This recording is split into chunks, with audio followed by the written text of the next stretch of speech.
Hey y'all, let's get into this shrimp boil with garlic butter sauce. Oh my goodness. Hey y'all, how are you? I'm Tamara from Razzle Dazzle Life. Thanks for joining me again today. Today we are going to be making a shrimp boil. Not any kind of shrimp boil, but a garlic butter shrimp boil. First thing first, you're going to want to gather your ingredients. We have some beef, smoked sausage. We have our shrimp, of course, shell on, butter, seasoning, potatoes, and corn. I highly recommend that you buy the shrimp from your seafood department. Fresh is best. Of course, if you can only find frozen, that'll work just fine. But get the shrimp that has the shell on because then you know that it's not pre-cooked. Any shrimp that's already pink is pre-cooked and it will get very, very rubbery if you try to cook it even more. So we're going to start by taking the shells off, of course. I want to save the shells because I'm going to use them later for a stock.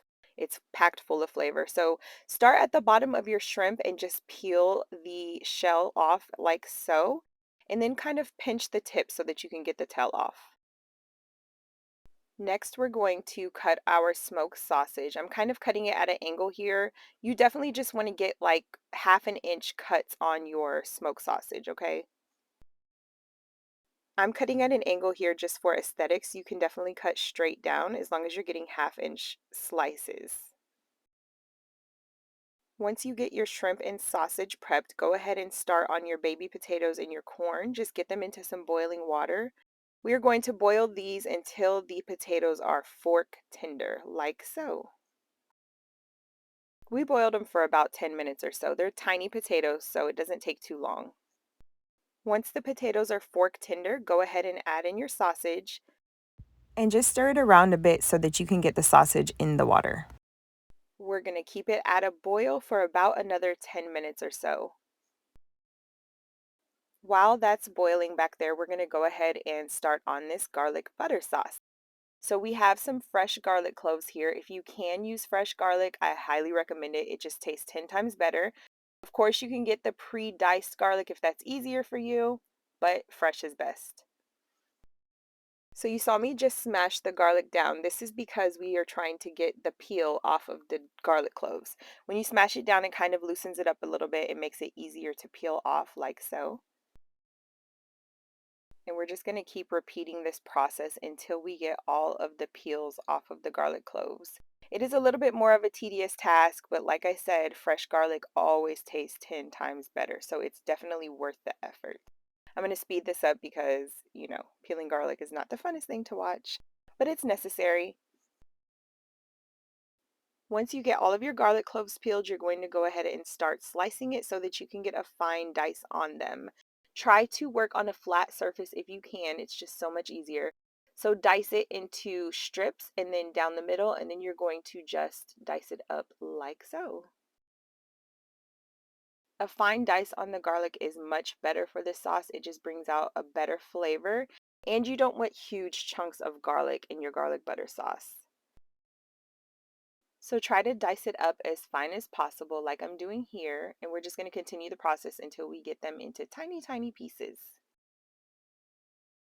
Then we're just going back over it with the knife to make sure that we're getting them all as small as possible. And again, if it's easier for you to buy the pre-diced garlic in a jar, go for it. I have used it before. It does taste good, but fresh tastes much better, I promise. Once you get your garlic nice and finely diced, you're going to start on your onion. So cut off those end pieces and then cut your onion straight down the middle. Then we're going to take off about one layer of the onion, that brown skin and just one little layer. You don't need that outside part. Go ahead and discard it. And for this garlic butter sauce recipe, we like our onions to be sliced, not diced. You can definitely dice them if that's your thing, but it makes the sauce a little more hearty, a little more chunky. And you like to see the onions and taste the onions because that's pretty much what the garlic butter sauce is about here. Full of flavor, so slice them thinly, just like so. Even if you do not like onions, I promise you that they're amazing in this recipe. It is packed full of flavor, so I highly, highly, highly recommend that you keep the onions in the sauce. You can definitely cut it down to half an onion if they're not your favorite. I promise you, it is so delicious. You will absolutely love it, even if you don't like onions. It's amazing. So, I highly recommend that you use them. Once the onion is nice and sliced up into these thin slices, we're going to go ahead and place it in a bowl until we're ready to add it to the sauce. Now that we got our garlic diced and our onions sliced, it's time to get started on the actual sauce. So warm up a skillet over about medium heat and then add your butter to the pan and get it nice and melted. Once it melts down like so, you're going to go ahead and add your onion in and just stir it around so that it's nice and coated in the butter. And you're just going to set this and leave it for about 5 minutes or so that the onions can soften up. Stir them around ever so often so that they don't burn. After about 5 minutes, go ahead and add your garlic in. The garlic is going to saute very quickly and you definitely don't want to burn it because it really changes the flavor of the sauce. So stir continuously and just saute the garlic for about a minute or so. After about 1 minute, you're going to either add some chicken broth or water. I used water here because I'm going to be using chicken bouillon as a part of my seasonings. So go ahead and add your stock or your water and stir it in and let this simmer for about a minute. Then you're going to add your seasonings. So like I said, we have some chili powder here, some garlic powder, lemon pepper, Old Bay seasoning, paprika, cayenne, and red pepper flakes.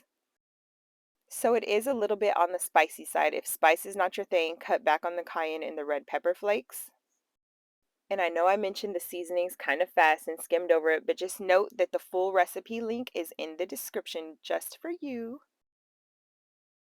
So stir those seasonings and you're going to squeeze the juice of 1 lemon directly into the sauce. This is crucial here. You definitely need the lemon juice.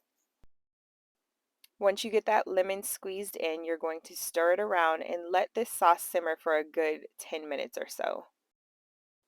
The longer you let it simmer, the better. I promise you, it just gets better and better. And the longer that it does simmer on the stove, it starts to thicken up, and we kind of want a little bit of a thicker sauce. So give it a good 10 minutes, just come back to it and stir it ever so often so that it doesn't burn. And you can definitely turn the heat down to medium low instead of keeping it on medium the whole time. Now that our sauce is almost ready, go ahead and add the shrimp into your boiling water and don't splash it like I did. So be really careful here because you don't want to burn yourself. And shrimp is one of the seafoods that cooks super, super fast. And since you're putting it into boiling water, it is going to cook in about a minute, maybe two. You definitely don't want to overcook it because we're going to be pouring that hot sauce over the shrimp anyway. So once you add your shrimp, give it maybe 2 minutes at the most. Once it starts to turn pink like this, your shrimp is pretty much done. Go ahead and drain the hot liquid so that the shrimp doesn't overcook. Just drain it out. Then we're going to plate this baby up. Get your finest platter because this is the finest shrimp boil ever. Put your shrimp, sausage, corn, and potatoes out on your platter and spoon some of that delicious garlic butter sauce directly over your seafood, okay? Definitely reserve a little bit on the side so that you can dip your seafood in it. But baby, this recipe is a crowd pleaser for sure. It's made in well under 30 minutes. And we have rave reviews every single time we make it. So you definitely need to give it a try. The link to the full recipe along with ingredients can be found in the description box below. Enjoy!